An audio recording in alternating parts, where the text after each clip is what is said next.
और अब आपको बताएं कि इस वक्त पाकिस्तान में सिचुएशन और सूरत हाल जो नज़र आ रही है वो है इस वक्त गुर्बत की लकीर बढ़ती जा रही है, लेकिन दूसरी जानिब इस वक्त पाकिस्तान में मुआशी सूरत हाल खासी गंभीर हो चुकी है। पाकिस्तानी 1.25 करोड़ इजाफे से 9.5 करोड़ गुर्बत की लकीर से नीचे आ गए, यानी गुर्बत मुसलसल इजाफा हो रहा है। तो इस असना में जब मुश्किलात में मुल्क है तो कैसे इस चीज़ों को ख़त्म किया जाएगा, वो कितना वक्त दरकार होगा, वो डायरेक्शन क्या हो सकती है कि पाकिस्तान में इन चीज़ों से आगे बढ़ा जा सके। हमारे साथ खाकान नजीब साहब मौजूद हैं, माहिर मुआशियात तजज़ियाकार। बहुत शुक्रिया खाकान नजीब साहब। चंद दिन पहले की रिपोर्ट है आलमी बैंक की आपके सामने है कि बड़ी सिचुएशन ख़राब है कि हर साल हम इसमें इजाफा कर रहे हैं। पहले इस तेज़ी के साथ महंगाई नहीं थी, अब महंगाई भी उस तेज़ी के साथ बढ़ रही है, बेरोज़गारी में भी इजाफा हो रहा है। लेकिन हमारे पास इन्वेस्टमेंट पॉइंट ऑफ व्यू से देखें, ज़राअत के शोबे में देखें, दीगर मामलात हैं, सर्विसेज हैं, हम आगे नहीं बढ़ पाए, बल्कि हम ब्रेन ड्रेन हो रहा है, लोग बाहर जा रहे हैं। तो ये तो नंबर मज़ीद बढ़ेगा। डायरेक्शन हमारी ठीक नहीं है या कोई और वजह है? बिस्मिल्लाहिर्रहमानिर्रहीम। एक तो बात यह है कि जो हमारे कलीदी मसाइल हैं वो अपनी जगह खड़े हैं। कई दिहाइयों से हमने उन कलीदी मसाइल को हल करने की कोशिश नहीं की।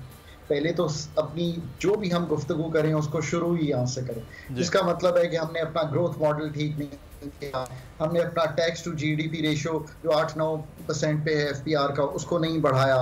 हमने अपना इन्वेस्टमेंट टू जीडीपी रेशो, यानी कि हम जितना इन्वेस्ट करते हैं ऑफ द टोटल जीडीपी, वो बहुत कमज़ोर रखा कंपेयर टू उन ममालिक के जिन्होंने तरक्की की है। चलें हम और डिटेल में नहीं जाते, इन 3 चीज़ों को ही अगर आप आगे लेकर चलें तो आपको अंदाज़ा होगा कि मुल्क क्यों नहीं बेहतरी की तरफ जा रहा। एनर्जी हमने चूँकि रिलाई किया फॉरेन सोर्सेज पे, तो उसकी वजह से इस वक्त एनर्जी का भी एक बोझ बन गया है। सो इन द लॉन्ग रन तो इन 4 मसाइल को हल करना पाकिस्तान को फंडामेंटल मसाइल से निकालेगा, पाकिस्तान की पैदावारी सलाहियत बढ़ाएगा, पाकिस्तान की एक्सपोर्ट्स को तक़वियत मिलेगी और इन्फ्लेशन भी इसी तरह कम होगी कि सप्लाई साइड बेहतर होगी। ये तो हो गई एक this is how we have to move in the coming years. In the short run अगर आप देखें तो थोड़ी सी तो आपको उम्मीद की किरण एक दिखाई देनी चाहिए।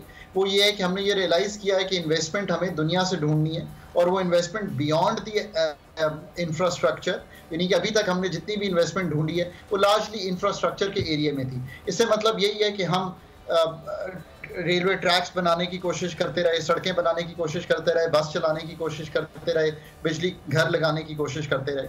अब हम इन्वेस्टमेंट ये ढूंढना चाह रहे हैं, and this is the right way to go, कि वो आए और वो पैदावारी सलाहियत एग्रीकल्चर की भी बढ़ाए, और जो इतना बड़ा ज़ख़ीरा है हमारे पास माइंस एंड मिनरल्स का, उसको भी निकाले। इसमें तो कोई दो आरा नहीं हो सकती। ये हम खुद काम कर नहीं सकते, बिकॉज मैकेनाइजेशन की ज़रूरत है, हमें इम्पोर्टेड कैपिटल की ज़रूरत है जो टेक्नोलॉजी की फॉर्म में हो, जो नो हाउ की फॉर्म में हो। सो आई एम होपिंग कि इस चीज़ को अब इंस्टीट्यूशनलाइज करके, चाहे आप उसको SIFC कहें, कोई भी मैकेनिज्म का नाम दें, आगे लेके चलेंगे। दूसरी बात यह है कि आई थिंक कौम को अब ये भी सोचना है कि अगर तो मांगते हुए ही ज़िंदगी काटनी है तो वो एक तरीका है, वो हम काट रहे हैं। दूसरा तरीका यह है कि रियल एस्टेट पे भी टैक्स लगाएं, रिटेल पे भी टैक्स लगाएं। तीसरा तरीका यह है कि एग्रीकल्चर इनकम टैक्स भी लें पाकिस्तान में। अब ये काम भी आपने करना है। अगर ये काम आप करेंगे तो आपकी IMF से भी जान छुटेगी, टैक्स का पोटेंशियल भी बहुत है। चौथी बात यह है कि आपको डिसइंसेंटिवाइज करना है। ये पाकिस्तान के चूँकि एक एलीट का बहुत जिक्र होता है, तो मैं लोगों को समझाना चाहता हूँ। लोग इस तरह समझते हैं कि जैसे दुनिया में एलीट नहीं होते तो हमें बताया जा रहा है कि आपके एलीट बहुत बुरे हैं। प्रॉब्लम यह है कि हमने अपने एलीट को डिसइंसेंटिवाइज किया हुआ है कि वो पैदावारी काम की बजाय जो नॉन प्रोडक्टिव सेक्टर्स हैं, जिनमें रियल एस्टेट है, जिसमें गोल्ड है, जिसमें सोना है, जिसमें कमोडिटीज को होल्ड करना है, जिसमें स्मगलिंग है, वो ये सारे काम करें। हमें इन्हीं एलीट को री इंसेंटिवाइज करना है कि वो जाके चप्पल बनाएं, वो जाके बिजली की लाइट बनाएं, वो जाके कैमरा बनाएं, और वो इसी को दुनिया भर में बेचें। So this is what we need to do. इसी से नौकरियां क्रिएट होंगी। इंक्लूसिव ग्रोथ जो होती है ना जी, वो एक ही चीज होती है। लेकिन खाकान साहब, ये भी तो हमारा ये इशू रहा जो आप बात कर रहे हैं कि एलीट जो है, या जो जिनको इन्वेस्ट करना चाहिए था प्रोडक्टिविटी में, वो कहीं और चले गए। लेकिन यहाँ कहा जाता है कि एक फैक्ट्री लगानी हो तो आप जो है वो 10 लोगों के सामने तो मिन्नत समाजत और पता नहीं कहाँ कहाँ पैसों के ज़रिए पहिए लगा कर आते। तो ये भी तो एक बड़ा इशू रहा है, चाहे वो छोटा सा कोई काम कर रहा हो बड़ा, लोग बैठे हुए आज जो है वो 1 करोड़ का बाहर से सामान मंगवा के तो वो बेचना कदरे आसान समझते हैं, या छोटा मोटा किसी काम करने की बजाय वो कहते हैं यार इन झंझटों में पड़े। तो ये भी तो एक बड़ा मसला है कि लोगों के लिए हमने आसानियाँ पैदा ही नहीं की हैं। तो आज रियल स्टेट कहाँ है, दुनिया में कहाँ है, हम कहाँ हैं? सो आपने एब्सोल्युटली जो बात की है ना उसमें बहुत वजन है। अब आपने जहाँ आसानी पैदा की, आप आज एक बोरी में पैसे बंद कीजिए और जाकर कोई प्लॉट खरीद लीजिए, तो आपसे कोई नहीं पूछेगा कि पैसे कहाँ से आए। आप शनाख्ती कार्ड, आपकी एनटीएन नंबर, आपका ज़राए आमदन, आप करते क्या हैं। अगर आप जाकर बैंक अकाउंट खोलेंगे तो आपको ये सब डिफिकल्टीज आएंगी। ये तो मैंने एक आसान सी चीज़ सामने रखी है ना। कारोबार करेंगे तो बहुत सी एजेंसीज आपको आकर रोज चेक करेंगी। ये बात आपकी बिल्कुल 100% दुरुस्त है। अब आप यही सोचिए कि इंटरनेशनली फिर लोग कैसे सोचते होंगे। इस चीज को तब्दील करने के लिए तो आपको पाकिस्तान का जो ईज ऑफ डूइंग बिजनेस है उस पर बहुत काम करना चाहिए। You want to make a model state in this, कि पाकिस्तान का जो रेगुलेटरी ओवरबर्डन है, जो पाकिस्तान के रूल्स का ओवरबर्डन है, जो स्टेट का फुटप्रिंट है, इस सब को विड्रॉ करना है, इसमें कोई शक नहीं है। You want regulation, you want the right regulation, don't want an overburdened regulation, and you want markets to flourish, but not free markets only, but well regulated free markets.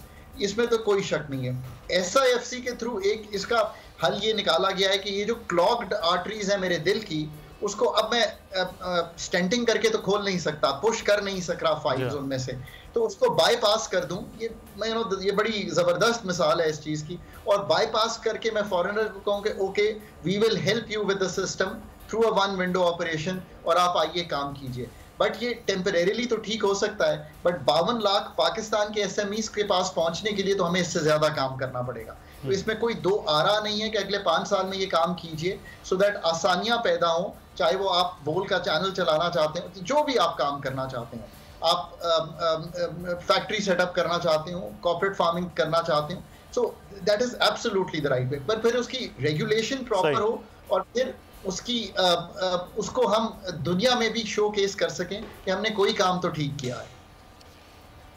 सही, बिल्कुल ये ज़रूरी है जो आप बात कर रहे हैं। अब इसकी जानिब हुकूमत तवज्जो दे और ख़ास तौर पर अगली आने वाली जो मुंतखब हुकूमत होगी उसको इस डायरेक्शन में, ये जो शॉर्ट टर्म के मामलात हैं हमेशा ये किए जाते हैं, कॉस्मेटिक से एक सर्जरी और उसके बाद दिखाया जाता है ये बेहतरीन हो गया, और उसके असरात हमें अगले 8-10 साल में वो नज़र आते हैं कि उससे भी भयानक। बहुत शुक्रिया खाकान नजीब साहब, बड़ी उम्दा बात जो है वो की है कि हमें करना मामला जो है उसकी जानिब बढ़ना है। सब्सक्राइब करें और बेल दबाएं ताकि कोई खबर रह न जाए।